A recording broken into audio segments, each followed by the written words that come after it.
भारत जोड़ो यात्रा अभी पंजाब में है। राहुल गांधी पंजाब में बहुत जोरदार उनका स्वागत हो रहा है।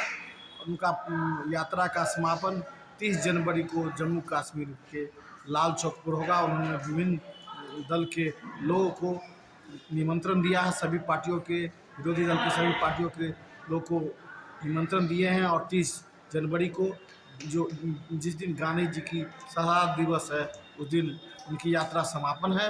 उस दिन उन्होंने भारत जोड़ो यात्रा में उनका है उनका कहना है कि ज़्यादा से ज़्यादा लोग जुटकर भारत जोड़ो अभियान को सफल बनाएं।